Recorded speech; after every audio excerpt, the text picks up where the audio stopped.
आज इस समय टारगेट है टीएमसी, और टीएमसी टारगेट केवल इसीलिए है कि अभी भी उसके पास व्यापक जनसमर्थन है, 41% जनता का जनसमर्थन। ममता बनर्जी इस चक्रव्यूह से एकदम ध्वस्त हो जाएंगे और चुपचाप घर में बैठ जाएंगी। मुझे दूर दूर तक इसकी आशंका नजर नहीं आती कि जो चंदा मिले वो सत्तारूढ़ दल को मिले।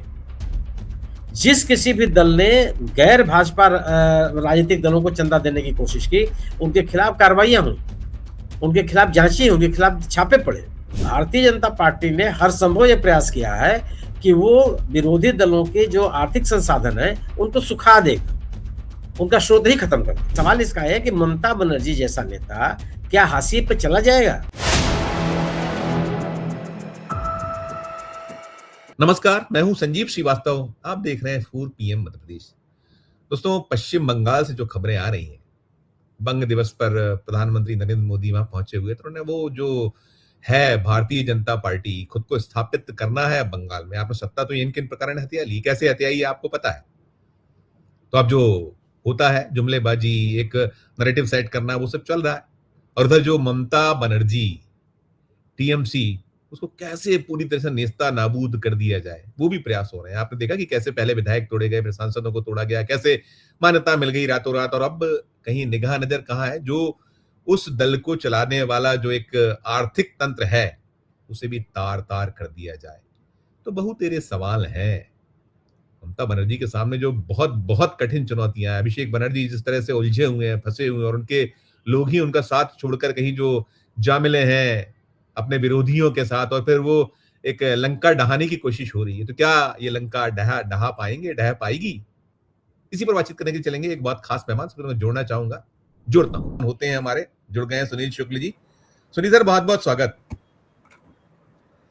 सुनील सर, ये जो चल रहा है, ये संभावनाएं तो हम लोग पा ही रहे थे कि साम दाम दंड भेद जो भारतीय जनता पार्टी का है वो चलेगा, और पहले दल में कैसे सेंधमारी तोड़फोड़ किया जा रहा है, कुचला जा रहा है, मसला जा रहा है। अभी आर्थिक मोर्चाबंदी भी हो गई है। पहले इस पे हो जाए कि क्या, जैसा मैंने कहा कि क्या दूसरी ममता जो मायावती बनाने पर आमादा है, दूसरा उद्धव ठाकरे बनाने पर आमादा है ममता बनर्जी को, क्या कहिएगा जो सारा कुछ चल रहा है?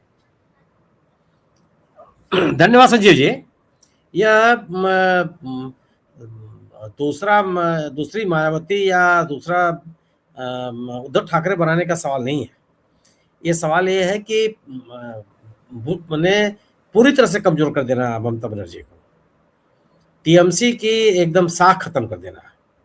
इसकी वजह यह है कि भारतीय जनता पार्टी को माने केरल के बाद, तमिलनाडु के बाद एक ऐसा राज्य रहा है पश्चिम बंगाल, जहां भारतीय जनता पार्टी को जगह नहीं मिल रही थी, अपना पैर जमाने का स्थान नहीं मिल रहा था, और घोर विरोध का सामना करना पड़ा था, पहले वामपंथियों से, कांग्रेस से, और बाद में टीएमसी से।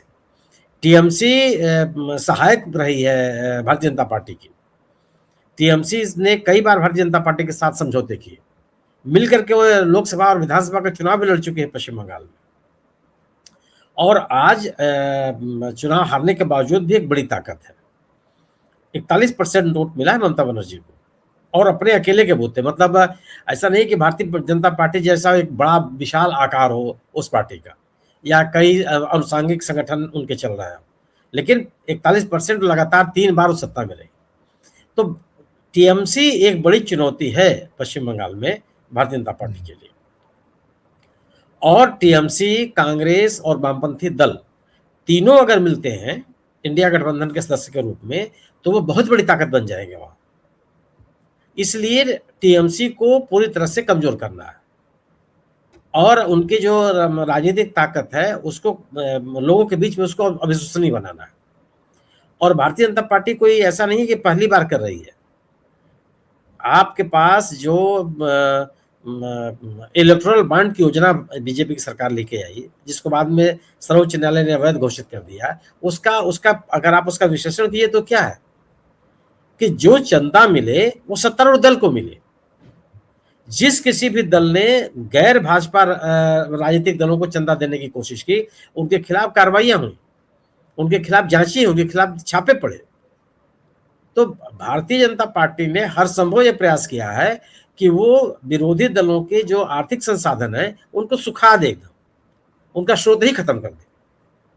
आप याद कीजिए कि अब 2024 का लोकसभा का चुनाव याद कर लीजिए आप।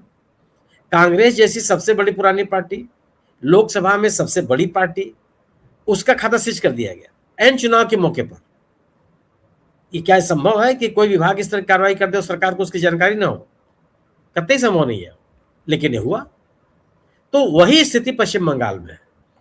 पश्चिम बंगाल में तृणमूल कांग्रेस को, और तृणमूल कांग्रेस का मतलब ममता बनर्जी को पूरी तरह से कमजोर करना, उनको इस लायक भी नहीं छोड़ना है कि वह इंडिया दल समूह के बीच में उपस्थित होकर के एक बड़ी ताकत बन सके।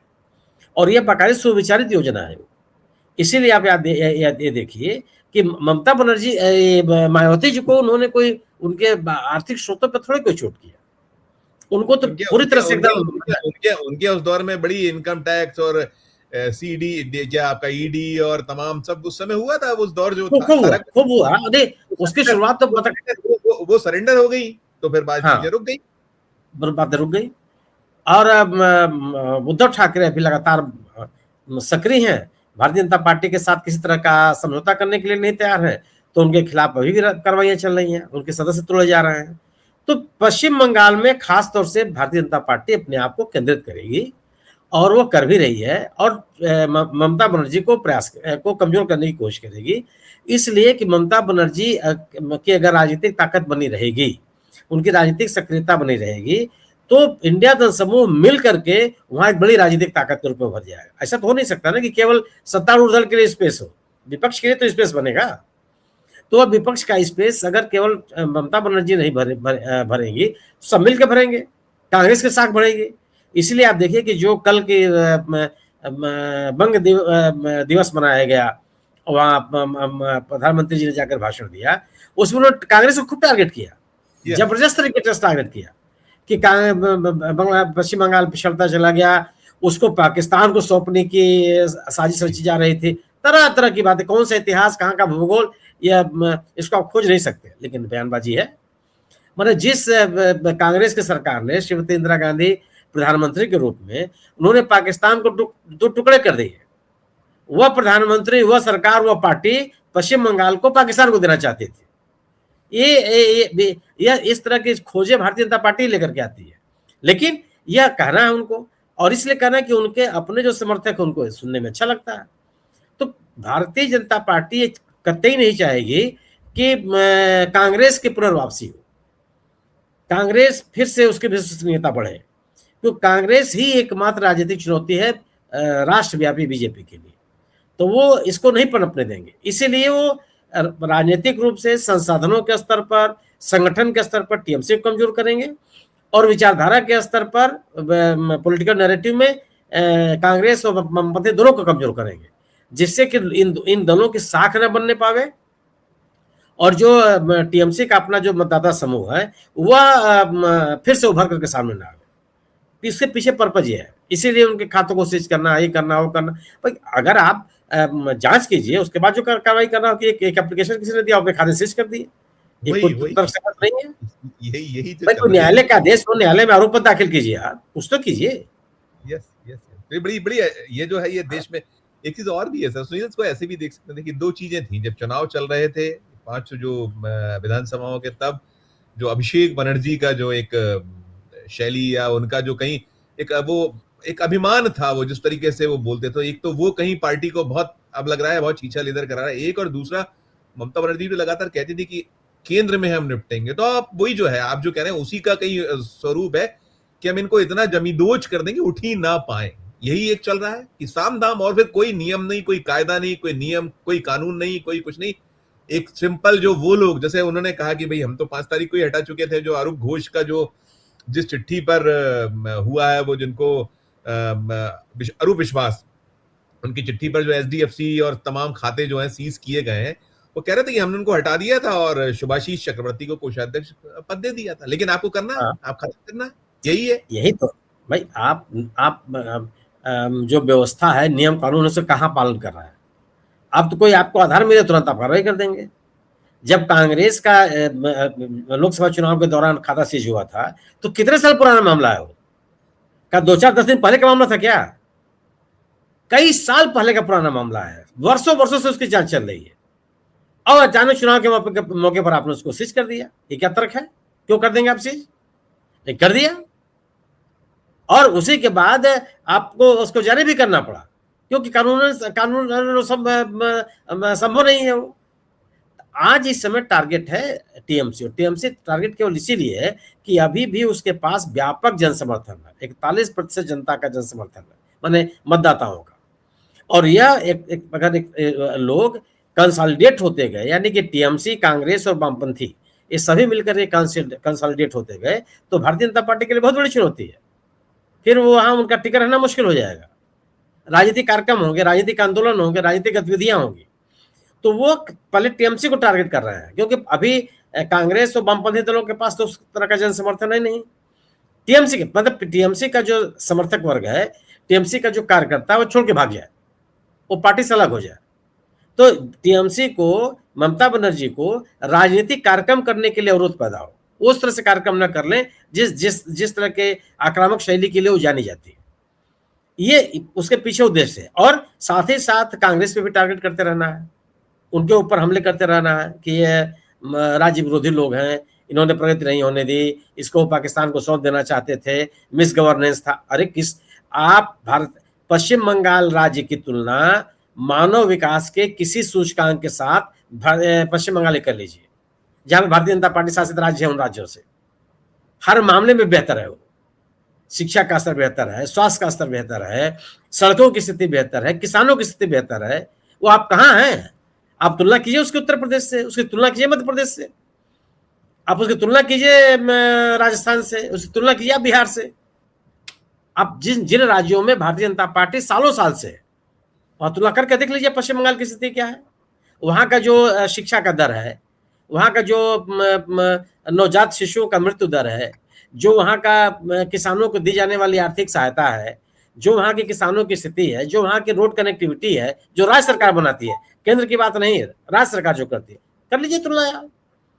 कहां से आप पीछे कर देंगे? एक मामले में पश्चिम बंगाल कई विकसित राज्यों की तुलना में पीछे, वह है उसका औद्योगिक विकास। तो अभी औद्योगिक विकास तो किसी भाजपा शासित राज्य का नहीं है, जिसको आप भाजपा शासित राज्य कहते हैं। पहले से अगर महाराष्ट्र आज विकसित राज्य है तो उसमें कांग्रेस सरकार का बहुत बड़ा योगदान है। अगर गुजरात राज्य विकसित राज्य है तो उसमें कांग्रेस सरकार का बहुत बड़ा योगदान है। लेकिन पिछले 40 साल से आप गुजरात में है, पिछले 40 वर्षों में आपने क्या किया और उसकी तुलना में कितना पिछड़ा है वो? यह केवल और केवल एक तरह का पॉलिटिकल नैरेटिव बनाना है। आप सोचिए कि पश्चिम बंगाल की सरकार अपने नागरिकों को बिना किसी भेदभाव के, यानी आय का भेदभाव नहीं, क्षेत्र का नहीं, जाति का नहीं, धर्म का नहीं, इलाके का नहीं, सबको इसने 5 लाख रुपए सबको इन्होंने स्वास्थ्य का बीमा दे रखा है, प्रत्येक नागरिक के पास है। और आप आयुष्मान भारत लेकर चला रहे हैं पूरे देश भर में, उसमें तो आप आयुष्मान भारत का सबका कार्ड नहीं बनता, सबका नहीं। उसमें पहली शर्त है कि परिवार में 6 सदस्य हों। उसके बाद भी उसका बाकायदे एक सर्वे होता है, तब जाकर के आप उसका कार्ड बनवा पाते हैं। ढेर सारे लोगों को मैं जानता हूं, उपयोगी भी नहीं है सुनील सर, जिनके पास है वो नहीं, उनको एंटरटेन किया जा रहा है, देख रहे हैं हम लोग, बहुत खबरें भाई। नहीं, जब आपके पास चिकित्सकीय सुविधाएं रहेंगी तब ना उसका उपयोग करेंगे। पहले तो आप अस्पतालों को बेहतर कीजिए। आप पश्चिम बंगाल के जो जिला अस्पताल है उनको जाके दिखाइए आप, और किसी से तुलना कर लीजिए उनकी। तो ये केवल नैरेटिव बनाना है, और भाई बनाएगी सरकार है, अपना विज्ञापन है, ये वो चलता रहेगा। सुनिए, इस वक्त क्या महसूस क्या होता है? देखिए कई चीजें हो रही हैं। ये हो रहा था कि पहले था कि ये जो दल हैं, क्षेत्रीय दल, कहीं अब जो जिस तरह से भारतीय जनता पार्टी की निगाहें नजर उन पे है, और छोटे छोटे दलों को तोड़ना बड़ा आसान है, तो ये कहा जा रहा था कि अब मर्जर हो जाए, वो अभी नहीं हो पाया, नहीं हुआ। और अब फर्दर भी जो जिस तरीके से एक व्यू रचना होनी चाहिए वो भी नहीं थी। उस समय ममता बनर्जी के या अभिषेक बनर्जी के पास विकल्प क्या खुले होंगे? तो खत्म हो जाएगा मामला, बहुत इतने नीचे ले जाएंगे आपको पुनः खड़े होने में। नहीं, ऐसा नहीं है, इस तरह से खत्म नहीं हो जाएगा। देखिए, राजनीतिक दलों का अस्तित्व तो किस बिना पे होता है कि उनके साथ जनता का समर्थन कितना है, लोग उनके साथ कितने खड़े हैं, उनके पॉलिटिकल नैरेटिव के साथ लोग उनका साथ देने के लिए मौजूद है। टीएमसी को आप इस बिना पे खारिज नहीं कर सकते सांसदों को अपने साथ मिला लेना, विधायकों को अपने साथ मिला लेने का कतई ये मतलब नहीं है कि वो पार्टी खत्म हो जाएगी। और ममता बनर्जी जैसा पार्टी खत्म होती है। भारतीय जनता पार्टी ने भारतीय जनता पार्टी को जिन जिन राजनीतिक दलों ने सहयोग किया, सबकी स्थिति आ गई। आप बगल में बिहार में देख लीजिए, बिहार में नीतीश कुमार ही एकमात्र सहारा थे बीजेपी के। मुख्यमंत्री रहते हुए उनको मुख्यमंत्री पद से हटा दिया। पूरी की पूरी पार्टी पे आज बीजेपी का कब्जा है। नीतीश कुमार जी का अपनी पार्टी में कितना हस्तक्षेप रह गया है हमारे आपके सामने है। तो भारतीय जनता पार्टी के सामने भारतीय जनता पार्टी क्षेत्रीय दलों को क्यों कमजोर करने में लगी रहती है? क्योंकि क्षेत्रीय दल उसके लिए बहुत बड़ी चुनौती है। कांग्रेस के साथ तो लड़ती है, राष्ट्रव्यापी उसका संघर्ष है, कई राज्यों में हारती है, कई राज्यों में जीतती है, और एक आमने सामने का मुकाबला है। जो क्षेत्रीय दल हैं, उन क्षेत्रीय दलों को टारगेट नहीं कर पाती उतने मजबूत तरीके से, इतने तरीके से वो कांग्रेस को करती है। तो जिन राज्यों में अभी भारतीय जनता पार्टी के सामने चुनौतियां हैं, उसमें सबसे बड़ी चुनौती क्षेत्रीय दलों का है। उत्तर प्रदेश में समाजवादी पार्टी का, बिहार में आरजेडी और जेडीयू का, पश्चिम बंगाल में टीएमसी का, तमिलनाडु में डीएमके एआईडीएमके का, ये केरल में मान लीजिए फिर कांग्रेस सत्ता में आ गई, तेलंगाना में कांग्रेस की चुनौती है। लेकिन इससे हिमाचल है, मध्य प्रदेश है, छत्तीसगढ़ है, ये आपका मध्य प्रदेश है, गुजरात है, महाराष्ट्र, इनमें ठीक है क्षेत्रीय दलों का अपना, अरे कांग्रेस और बीजेपी सामने आमने सामने है। लेकिन झारखंड में फिर आगे झारखंड मुक्ति मोर्चा। तो क्षेत्रीय दल जहां जहां मौजूद हैं, वहां भारतीय जनता पार्टी की राजनीतिक लड़ाई कठिन है। वह मजबूती के साथ भारतीय जनता पार्टी का सामना करते हैं, और भारतीय जनता पार्टी के लिए बहुत आसान नहीं रह जाता वो राज। इसलिए वो क्षेत्रीय दलों को कमजोर करने में लगी रहती है। उसके और ये भी नहीं कि इसको उन्होंने कभी छुपाया हो। आप याद कीजिए, जेपी नड्डा साहब जब पार्टी के अध्यक्ष थे, उन्होंने बिहार में क्या कहा था कि आने वाले दिनों में क्षेत्रीय दलों का अस्तित्व तो खत्म हो जाएगा और केवल दो दल बचेंगे, कांग्रेस और बीजेपी। वो घोषित कर चुके, और क्षेत्रीय दलों के पक्ष में कभी नहीं रहते हो। क्षेत्रीय दलों के खिलाफ एक माहौल बनाने का काम बीजेपी हमेशा से करती रहती है। वो हमेशा से करती रहती है कि क्षेत्रीय दलों की सोच राष्ट्रीय सोच के विपरीत है। तो और उनका जगह क्षेत्रीय दल है तो राष्ट्रवाद का नारा आपका नहीं चल पाता। क्षेत्रीय वो फिर आप उत्तर प्रदेश के अवहेलना कैसे कर देंगे, छत्तीसगढ़ के झारखंड की अवहेलना कैसे कर देंगे? वहां तो एक क्षेत्रीय अस्मिता है। पश्चिम बंगाल में ममता बनर्जी पश्चिम बंगाल की अस्मिता की बात हमेशा से करती रही है। शिवसेना महाराष्ट्र की अस्मिता से लगातार बात करता रहा है। तो जो राष्ट्रवाद का नारा है वो कमजोर पड़ जाता है, इसलिए क्षेत्रीय दलों को कमजोर करना है। नहीं सोए सर, बिल्कुल बिल्कुल आप जो चीजें कह रहे हैं। लेकिन मैं यहाँ आखिरी सवाल करूंगा, आप इसको समअप करिएगा, जो मैंने पहले भी कहा था कि ममता के पास क्या विकल्प है। और दूसरा सबसे बड़ा चीज है कि यदि आप उनका सिंबल छीन लीजिएगा, जैसे आपने किया महाराष्ट्र में, कि महाराष्ट्र में आपने वो एकनाथ शिंदे को उनका सिंबल भी मिल गया, पार्टी भी मिल गई, जो अजीत पवार अपने चाचा की जो पार्टी और सिंबल भी ले आए, तो यहाँ भी तो कहीं इसी तरह का पूरा चल रहा है कि असली कौन, असली हमें दीजिए, ये सारा हमारा अधिकार है। तो ये कुचक्र यही तो चला जा रहा है। ये हो गया तो फिर कैसे आप कैसे खड़े होइएगा, कहां से आपको कितना फिर नए सिरे से कैसे जमाइएगा? सिंबल चले जाने से राजनीतिक दल थोड़े खत्म हो जाते हैं। नहीं, आपका फंड जो है मैं उसको संचालित करूंगा, मुझे मिल गया। नहीं, वो उतना सही है, वो एक असर पड़ता है, निश्चित रूप से असर पड़ता है। लेकिन सिंबल चले जाने से फंड भी चला जाएगा। अभी इसकी कानूनी लड़ाई है। आप याद कीजिए, कांग्रेस का कितनी बार बंटवारा हुआ। श्रीमती इंदिरा गांधी जब आई तो कांग्रेस आई और कांग्रेस संगठन क्या बनाओ, सिंबल चला गया। गाय बछड़े क्या जो सिंबल था चला गया उनके हाथ से। वो हाथ का पंजा लेकर के आगे बढ़ती गई और आज देश की सबसे बड़ी पार्टी है। लीडरशिप के ऊपर डिपेंड करता है। मायावती जी के पास सब कुछ है, उनका तो झंडा नहीं छीन रहा है। तो सरेंडर है, वो सरेंडर है, ये सरेंडर होंगी। वही मैं कह रहा हूं ना।